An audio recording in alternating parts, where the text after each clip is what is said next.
Hey Freddy lal ruat sanga hanti chuan Mizo Christian te chuan kan hriat de uvek karinga achan chuka du dang manom lo ti la ro puilu tuk mai nunglu tuk mai ron sa chok tu ron sahit tu kha neya Freddy lal ruat sanga ani hian YouTube lama channel aneya a channel masalam in boina tok lau maya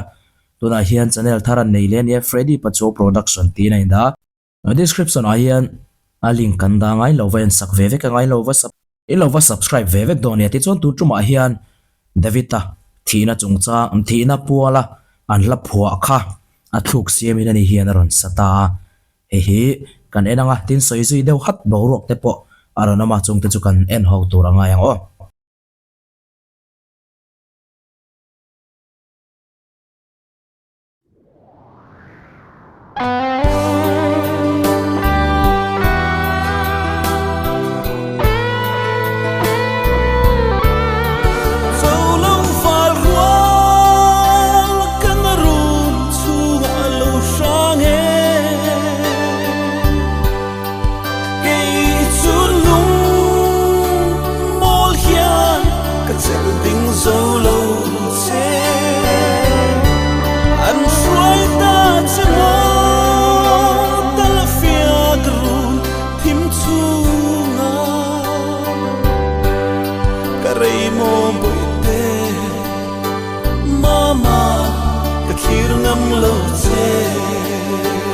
athu pon al lemaya heya photu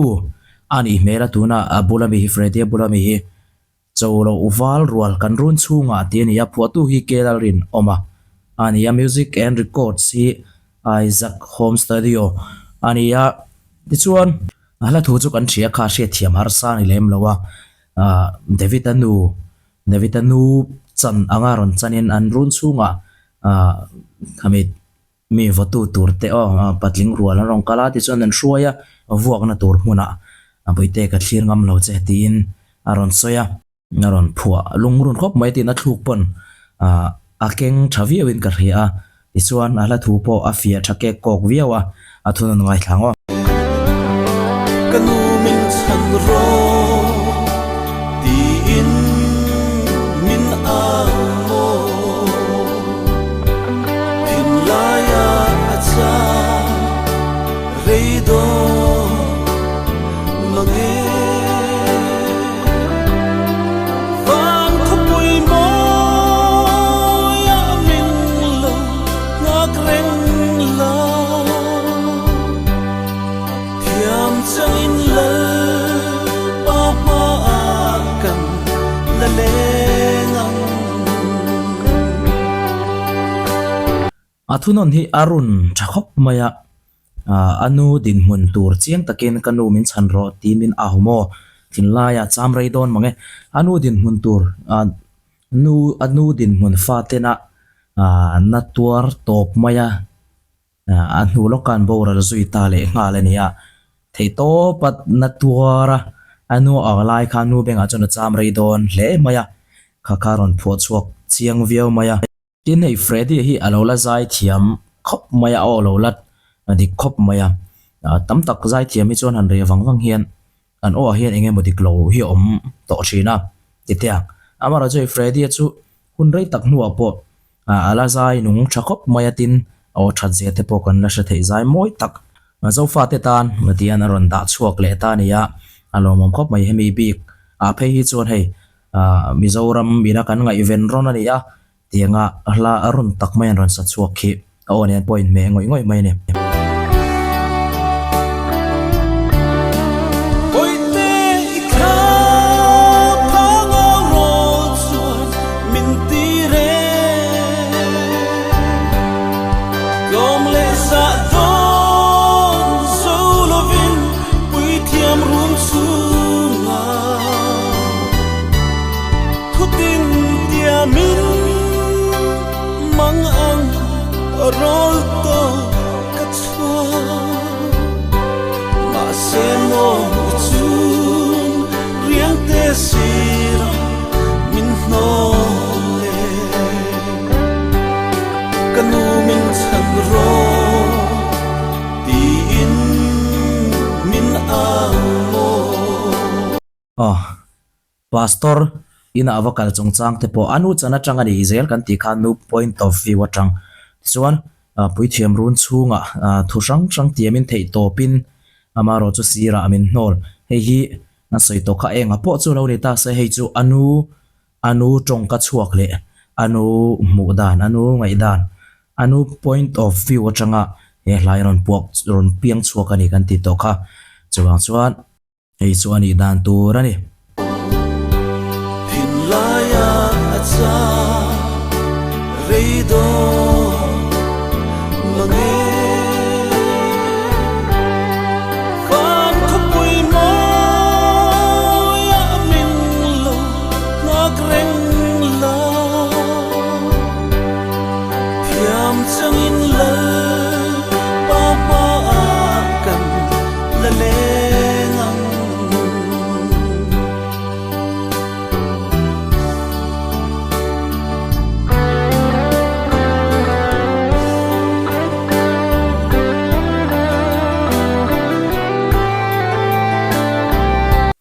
ole he thalaka hian he thalak ki ron post ani ati chuan Facebook group ate po music video tanga la kan thi te oma mirin thuani nge ka shelova kan soi dona nakina video music video enzo photila chumenwa kan soyanga pereka kil ti te perekin an kil ti our viral vak ngomai tuna hian hemi chungchang kan soyanga empori sela a hangai thla zo phot teng Tuan tru fanga nom tin bo su thi mam pui Fang dai rial changin Fang khopui iloi ta mo Leina te bia thu Lanin zoram tung tuana Sapui kut chua Khol chuak nean thai Rial chua anla photu hian thu thiam lei ka chia ril ruhan la an chun zar turang chi hian ril ruhan dek zar turina pho thiam le mai chun chul wanga nom tin bom shu thin mam pui ate devita kha kan rianga bol hlo paina le atiang vela na thok thin le ei zong thin ani ti an soikha tin mi tam tak te po mi dang te pon oma khang kharon soi chuaka epon isela era photu hi thu thiam tak mi lung koi zong taka mi lung dek zong taka thu thiam takani a chuan om khopin ka ria a thiam na te ti anga ron mang du hi Kanu min chan ro Ti in min a mo Thin laya acha Reido mange Fan khopui mo ya min lo ngak reng la Thiam changin la pa pa kan la le ngang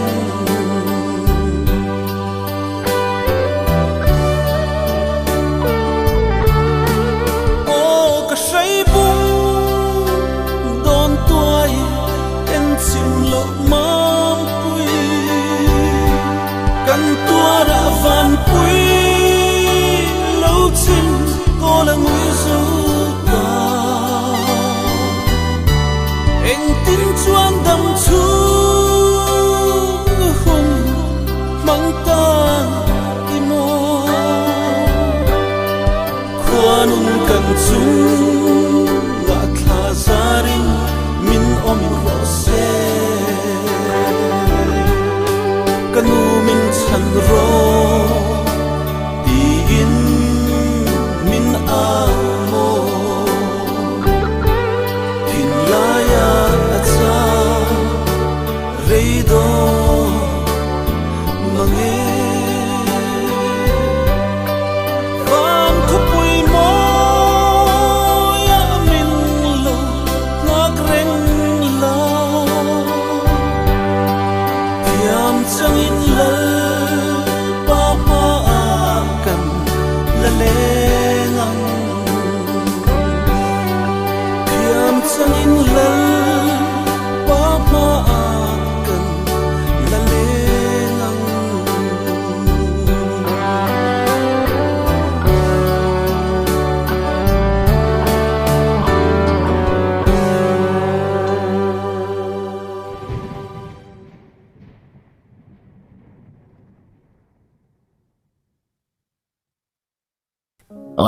khai khom nan chuan he lai fam ngai hla chuan arun berpor ni nge in karinga fam ngai hla hi lar tak tak atam to khop maya he la po hi chung zinga ron tel thei tur khopa hla ngai nom le ngai thak nuam thin tirim thei ti tiang le lung koi em mi tui ti tla zoi zoi thei hla ani po ni sela nu din huna changa nu chan atanga fa pa torna le afa pa tor dan boral dan ana turzia kan mo chiang viewin ka ria la photo po hian amu fia thiam pui viewin ka ria he la hian ra duom tak chua sela hetianga nga che thinte dan kal mai po ni lo mani be sing puite mai zan nei mi elowa che thinte ti tim tur khopin he la hian na thokse adom hle mai ti chuan ni china kan an soi zoi kha kan soi chun zomanga hei he thala ki Freddie ana he music video tanga ron ti lana tanga ron viral ta hi ania ti hian ron in se ka ron viral vaka hian David angala perek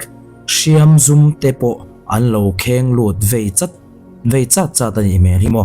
anun ron thak te tin post ron siama hei hi mun sang sanga dar na sakhop mayatin Facebook lama po adar na sa save mizorama tepo ting hian pushia ta changte na posa engpon isela hemi chungchang hi evidence tu ron ti chu ange kan shelawa tin Freddie kan an zo ta engma asoi lem lo boka amaro chu hun kal to changa anu ten kom na chang tele mun sang sanga changa thu kan lo ngai thak to chang le kan lo hu to chang anu kha voi tam takan koma thu asoya hril ru fi ma ngai to hi ar fi ma thu soina hun kha tam taka nei to anuwa po Davita pereka an kile mo thil siam hanga angala an vuak thu hi voi khat ma soi lo atina thian pa ngei pon an vuak nan an man asoya pipe te le police te ang chi ten man thu asoya he thala kalang hi ngal ding lamani ti a riat theya Davita nu te a u te an komna uluk takalo en thin te le lo ngai thla thin te ka chun kan la riat karinga Davita kha angal ru tliak accident motor ra accident na wanga ati tliana ala dam chian lo thu an soi ni chu hei heta po hian alang thei karinga angal an tuam lai alang thei ting hian tun an vuak khun lai vel po khan angala hian atliana hian thir phumin a hliama dam thei lova hnaya la reng thina ni ti kha na voi tam an komna sang sanga khan anu le u tenan soi chuak kha kan la shevekin karing kanon play non to kherlonga angai thanon du le wa shedu kha chuan an komna ho anwan komna ho kha lo wa en let le ula lo wangai thla chiang le taula a thain ka sia ti chuan anu in benei tan bel thin thu kha a hliama khan benei tan bel thin thu a soi po kan the theya chuti ani si chuan he tharak ron viral David angala pereka kheng lu te mo volu te mo lap anga soi ani hi thudik lawani mel riau maya hi angal accident na thiran phum na hliam dam theilo nai la reng mai khi en chiak taila beneit an bel na hnu te po ala lan khi na hi na to sola to hnu chia tan to hnuwa an lak ani mela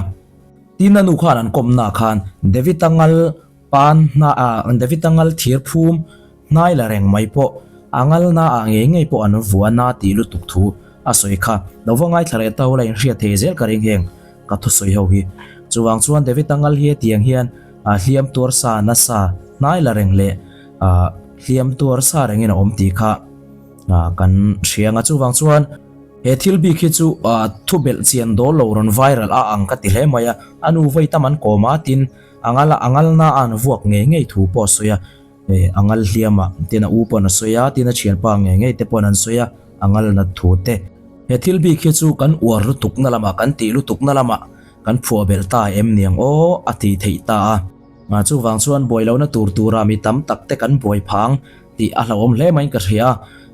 hi thil chiang anu ten hi ani e chu tiang chon an ti na ni e tia chiang taka non soi ni lo chuan hi chu he thu viral hi chu rin thu anga tin an lo soi to dan a hliam nei to dan le a hliam na mun thalak a hliam na nu ma thalak ten enin he thili chu hliam lo nei sa ani mer viewin alanga tin pereka in vuak le pereka ka tianga in chut ni se chuan David ta thina chung changa media ron ma chon tu ta hian anu te a u te a thian pa te pon an ron soi chuak nge in ri noma e thile chu thil dang zong zong po soya e tiang thil serious lu tu ka lo thleng ani chuan an soi lo mi lo in ri nom e thili tu ron zia nge tu ron siam nge ka shelawa amaro chu e thu e thil kan ti mizoram bipuina kan vei lutuk are a lo wanga he tianga ron siam hi ani ta nge ne anga evidence ani tha nge ni anga amaro chu bipuina kan lo hriat to dan le kan lo ngai ven to dana te an thu soi kan lo hriat to dana tang chuan e thili chu thil dik takani email lo riam maya thil poi deuh mai chu mi zo mi pui te hi kan kal khat ve ang khop maya kan vai khat thil hriat to hi chu thu dik le thil dang po hi ron to se a in soi fiana mai mi indot mu hlum pon thil ron soi sela kan oi to na lai leng mai hi chu kan oi khop maya thu dik zok po ron soi fia don se in soi fia ngai to chini chu kan ti tat zel maya chuwang chuan thu dik po shram hi a tha khopin ka ria fin fiana nei thlap le side e le bi om sa a til post sa a tha ka ti thin na chan kha tin mizo mi puina tamberina kan thil hriat to le kan hmu to oi so son dang lam har sa kan ti lain kan an so son to vek le si chuan ama kan tran te ama kan din na ka kan deu so le shep to thina chuwang chuan film khurila social media kan post tur te hi ibel chiang sham te ngu ti kha kan soitel tu ania